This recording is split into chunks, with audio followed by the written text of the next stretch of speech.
नमस्कार, स्वागत है आपका UK 24/7 न्यूज़ में। आपके साथ मसूद इंतेशनियाल बात करेंगे। आज जिस विषय को लेकर हम आपसे चर्चा करना चाहते हैं वो विषय है जंगल।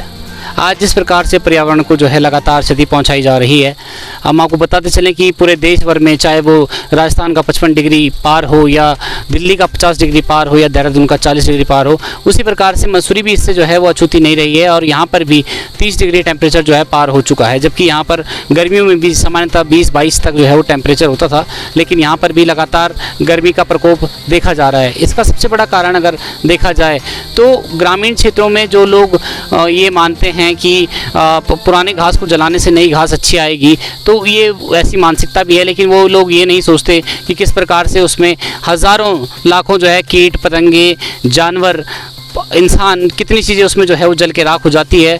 बहुत सारे अराजक तत्व भी होते हैं जो जानबूझकर आग लगा देते हैं, लेकिन वो अपने मज़े के चक्कर में वो ये नहीं सोचते कि वो कितने हज़ारों लाखों पेड़ों को नुकसान पहुंचा रहे हैं, वो कितने जानवरों की जो है वो हत्या कर रहे हैं। कहीं ना कहीं मेरा ये मानना है कि जो लोग भी जंगल में आग लगाने के दोषी पाए जाते हैं उनके खिलाफ़ अटेम्प्ट टू मर्डर का जो है वो चार्ज लगना चाहिए, क्योंकि जो पेड़ हमें ऑक्सीजन दे रहा है, जो पेड़ हमें सांस दे रहा है, जो पेड़ हमें शुद्ध वातावरण दे रहा है, उसी पेड़ को जलाया जा रहा है। उन्हीं जो है वो जानवरों को, जिनका कोई दोष नहीं है, उन निर्दोष जानवरों को जो है वो जलाया जा रहा है, जो कि भाग भी नहीं पाते। हाल ही में अल्मोड़ा में आपने देखा कि 2 वनकर्मी किस प्रकार से जो है वो आग बुझाते बुझाते झुलस गए। तो कहीं ना कहीं ऐसे लोगों पर सख्त कार्रवाई होनी चाहिए और इनके लिए कड़े नियम कायदे कानून बनने चाहिए। बात करेंगे मसूरी की, तो मसूरी में जिस प्रकार से कंक्रीट का जंगल चारों तरफ अभी बन रहा है, उसके कारण भी ये टेम्परेचर काफ़ी बढ़ रहा है। लेकिन मैं मसूरी की जनता से भी अपील करूंगा कि वो विभागों को सचेत करें और विभागों को भी कहूँगा कि वो जो है इसमें मुस्तैदी से कार्य करें, क्योंकि प्रतिवर्ष हम देखते हैं कि पर्यावरण दिवस पे लोग बड़े बड़े भाषण देते हैं, बड़े बड़े लोग जो है वो पेड़ लगाते हैं। उन पेड़ों में से 100 पेड़ में से 10 पेड़ भी मुश्किल से जो है वो जीवित रह पाते हैं, क्योंकि लोग लगाते हैं, फ़ोटो खिंचवाते हैं और उसके बाद अपने अपने घरों को चले जाते हैं। इस पर्यावरण को प्यार करना है तो दिल से कीजिए।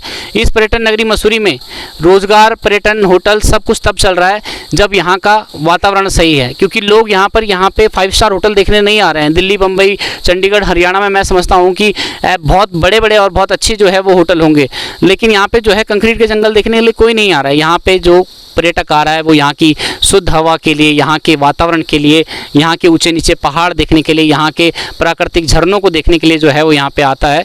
तो जिस प्रकार से लगातार हम देख रहे हैं कि मसूरी में लगातार पेड़ काटे जा रहे हैं, अगर काटने की अनुमति नहीं मिल रही है तो उनको जो है वो 1-2 साल केमिकल डाल के कील मार के उनको सुखाया जाता है और उसके बाद उनको कहते हैं कि जो इससे हमारे घर को या होटल को जो है वो रिस्क है, आप इसे काटने की अनुमति दें, और विभाग से वो काटने की अनुमति आसानी से मिल जाती है। तो कहीं ना कहीं हमें ये सोचना होगा कि हम अपने उत्तराखंड को, अपने प्यारे पर्यटन नगरी मसूरी को, जो कि विश्व विख्यात है, उसको हम कहाँ लेके जा रहे हैं। हम देखते हैं कि यहाँ पे विदेशी पर्यटक आते हैं, उनको कहीं कूड़ा मिलता है, कहीं कचरा मिलता है, तो वो कूड़ा कचरा उठा के अपने पास ले जाते हैं और जहाँ पे उचित स्थान होता है वहाँ पे उसको डालते हैं। लेकिन यहाँ के स्थानीय लोगों की बात करें तो उनके अंदर ये प्रेम जो है वो अपने शहर के प्रति कहीं ना कहीं दिखता नहीं है, इसकी जो है वो कमी लगती है। यहाँ पे पर्यटक तभी आएगा जब यहाँ का वातावरण सुंदर होगा, जब यहाँ की हरियाली बरकरार रहेगी। अगर यहाँ पर भी ऐसी ही गर्मी का प्रकोप लगातार बढ़ता रहा तो आने वाले समय में यहाँ पर जो है पर्यटकों की मात्रा में भारी कमी जो है वो आएगी। आपको बताते चलें 2-3 कारण हैं जिनके कारण जो है वो आने वाले 4-5 सालों में टेम्परेचर यहाँ का 40 पार हो जाएगा और जिसके बाद यहाँ पे पर्यटक नहीं आएगा। पहला कारण है लगातार पेड़ों का कटान। पेड़ों का कटान लगातार जो है पूरे मसूरी के चारों तरफ हो रहा है। जो देवदार के वृक्ष यहाँ पे जो है वो ठंडी हवा मांगते हैं, बर्फ़ मांगते हैं, बारिश मांगते हैं, उन देवदार वृक्षों का जो है वो लगातार कटान किया जा रहा है। हम आपको अपने विजुअल के माध्यम से ये दिखाएंगे भी कि कितने पेड़ चिन्ह दिए जा चुके हैं दीवारों में, कितने उनको सुखाने का जो है वो प्रयास कर रहा है। विभाग मौन बैठा है।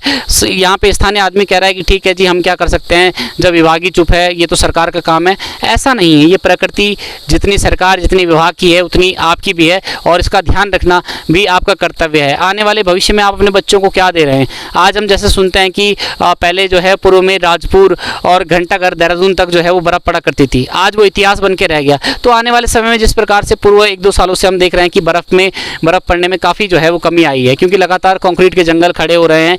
यहाँ पे हज़ारों की संख्या में वाहन आते हैं, जिनके कारण जो है वो वायु प्रदूषण होता है और कहीं ना कहीं हम अपनी प्रकृति को जो नुकसान पहुँचा रहे हैं। तो अभी बात करेंगे कि यहाँ पे आने वाले 4-5 सालों में 40 पार कैसे जो है वो टेम्परेचर जाएगा, उसका सबसे पहला कारण है कि लगातार पेड़ों की कटाई यहाँ पे चारों तरफ हो रही है। केमिकल डाल के कील मार के सुखाया जाता है। इसके लिए विभाग को ये सुनिश्चित करना चाहिए कि अगर किसी की निजी संपत्ति में पेड़ है तो उसको जो है वो सुखाए ना, अगर उसको सुखाए तो उनके लिए कड़े प्रावधान बनाए जाएँ कि वो अगर उस पेड़ को सुखाते हैं या उसके लिए जगह नहीं छोड़ते हैं तो उन पर जो है वो कार्रवाई की जाए। इस प्रकार से हम इन पेड़ों को बचा सकते हैं।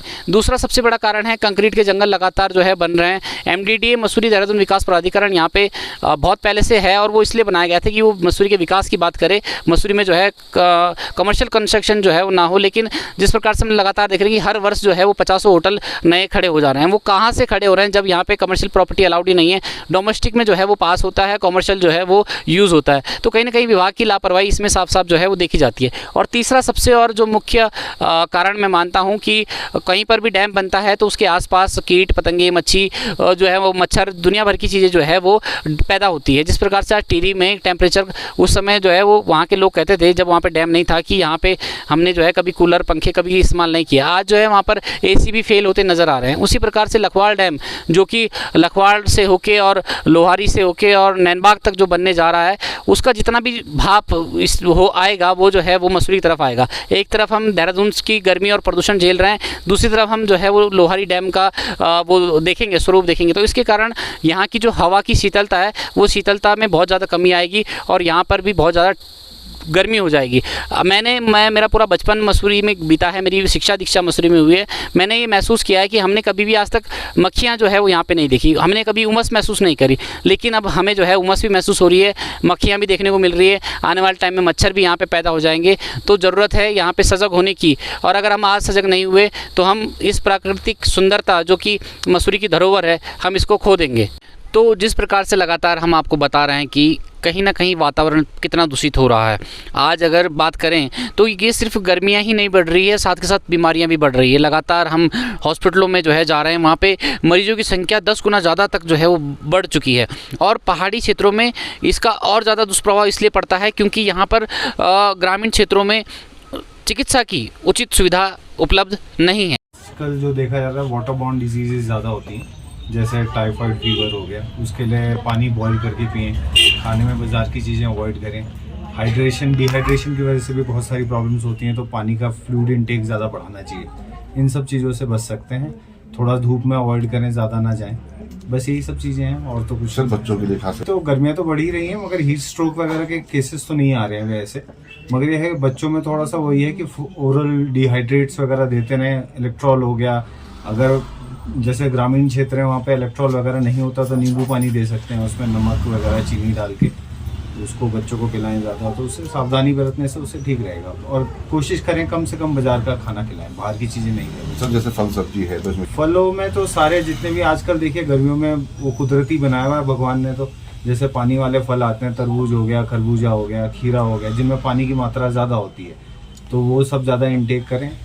कहीं ना कहीं हम सबको जिस प्रकार से डॉक्टरों ने कहा है कि डिहाइड्रेशन के मामले आजकल बहुत ज़्यादा आते हैं क्योंकि गर्मी के कारण, यहाँ पे उमस के कारण बच्चों के अंदर, बड़ों के अंदर डिहाइड्रेशन की जो है वो दिक्कत हो जाती है। तो इसको लेकर जो है वो ORS जो है आप ले सकते हैं, आप इसको लेकर नींबू पानी पी सकते हैं, जिससे कि आप अपने स्वास्थ्य को बचा सकते हैं। किंतु अभी ये सिर्फ शुरुआती दौर है। प्रकृति ने कोविड में भी दिखाया है कि किस प्रकार से अगर प्रकृति अपने असल स्वरूप में आ गई तो इंसान को कैद होने में कुछ ही क्षण जो है वो लगेंगे। और लगातार जिस प्रकार से टेम्परेचर बढ़ता जा रहा है, चाहे वो प्लेन्स की बात करें चाहे पहाड़ की बात करें, तो ये कहीं ना कहीं चिंता का विषय है। मेरा आपसे भी आग्रह ये रहेगा ज़्यादा से ज़्यादा पेड़ लगाएं और पेड़ों को जो है वो कटने से बचाएं।